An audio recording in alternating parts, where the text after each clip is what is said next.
Have you ever asked yourself, why is this terrible thing happening to me? We often think that when we lose something, it must surely be a bad thing.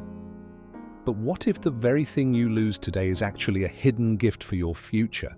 This isn't just a story, it's a powerful reminder. What seems good may not actually be good. What seems bad may not really be bad.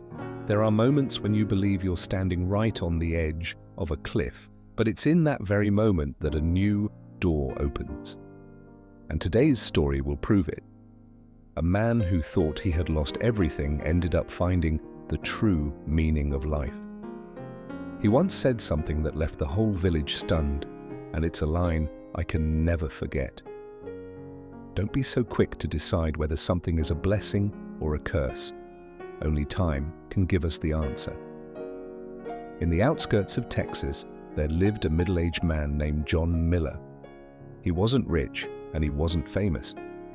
His life revolved around a small farm with a few rows of corn, some chickens, and a strong white horse named Buddy. The closest companion in John's life was his only son, David.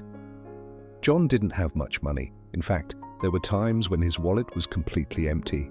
For him, just having enough food for the two of them to get through the day was already a blessing. But what set John apart from other men in the village was that he never complained. Even in hardship, he always smiled, and every sunrise he would whisper, "Thank God." To John, Buddy wasn't just a horse. He was strong, smart, hardworking, pulling the plow, carrying loads, and sometimes even playing with David like a true friend. To them, Buddy was family, completely irreplaceable. But that peace didn't last long. Buddy's beauty and agility soon caught the eye of a wealthy merchant from the city. The man came straight to the farm and laid down a large sum of money on the table, enough for John and his son to completely change their lives. The neighbors began to whisper, "If John doesn't sell, he must be out of his mind." David looked at his father, worried. "Dad, we need the money." "Why won't you take it?" John let out a quiet sigh, then gave a mysterious smile. In his eyes, there was something that words couldn't explain. He turned down the generous offer. He shook his head and replied softly, "Buddy isn't just some item for sale. He's a part of my family." The merchant left, while the villagers laughed behind his back. They gossiped, "He's crazy." A poor man turning down money, he'll end up with nothing. David felt differently. Inside, he was torn apart. He knew that money could repair their leaky roof, pay for his education, and make life so much easier. A spark of anger rose within him. Why does Dad always choose the hard road? But John stayed silent, wearing the same calm smile that never faded. A few days later, something no one could have imagined happened. One morning, when David went out to the stable, Buddy was gone. The rope tied to the wooden post had snapped, leaving hoofprints running straight into the forest. David froze. He ran back to tell his father, his eyes filled with tears. "Dad, Buddy's gone. We've really lost him." The whole village once again started whispering, "See? God is punishing him for not taking that chance." That night, David looked at his father, his voice trembling. "Dad, this time it really is a disaster. How can you still be so calm?" John placed his hand on his son's shoulder and whispered, "My son, not so fast. Don't be quick to call it bad. Time will tell." A few days later, as the morning sunlight painted the fields in gold, something unbelievable happened. Buddy came back. But he didn't return alone. Behind the white horse was a whole herd of wild horses, strong, proud, and magnificent. David stood frozen, then shouted, "Dad!" "Look, Buddy's back." And he brought a whole herd with him. The villagers rushed over, the same people who once mocked now gasped in awe and admiration. "John is so lucky." Surely God has blessed him. David's heart was overflowing with joy.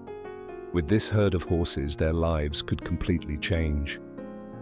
But while David was brimming with excitement, John only gave his calm, gentle smile. Maybe Buddy just went looking for his friends. Now, he's come home. David began training the wild horses one by one. Every day, he went out to the fields, patiently teaching them to get used to humans. But one afternoon, disaster struck. A wild horse thrashed violently, throwing David hard to the ground. The sickening sound of bones breaking filled the air. He screamed in pain, "Dad! I can't move my leg."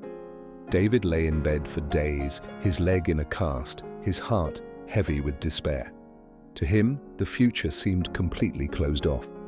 Every time he looked out the window and saw the herd running free across the field, he clenched his fists tighter, bitterness swelling inside. Dad says everything happens for a reason. But what good could possibly come from a broken leg? He whispered in hopelessness.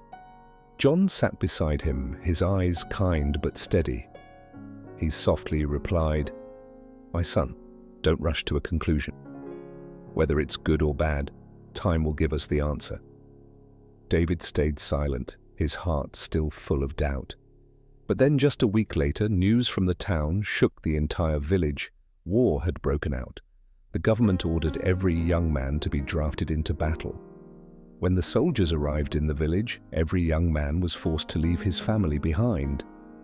The sound of weeping echoed through the streets, but when it was David's turn, they only shook their heads. "He's got a broken leg. Useless for the army." David froze. In that very moment, his father's words suddenly made sense. He sat silently by the window, watching groups of young men march out of the village, the cries of mothers, the sobs of wives, the desperate voices of children calling after their fathers. It all sent a chill down his spine.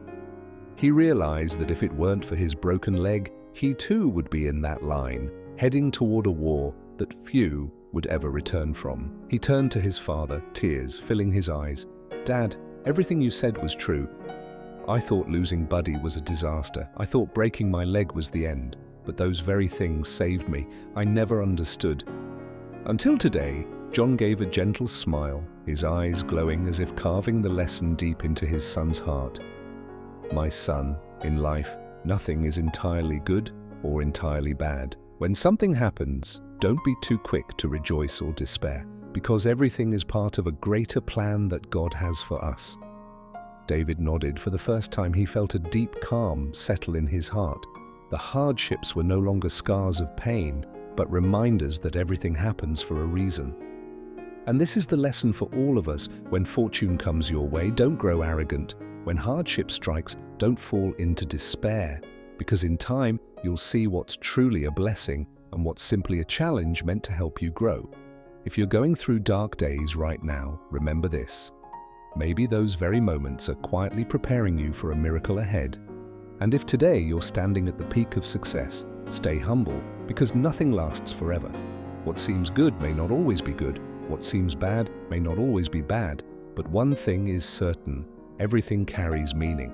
If this story touched your heart, leave a like, share it to spread hope, and don't forget to subscribe so you won't miss the next inspiring story.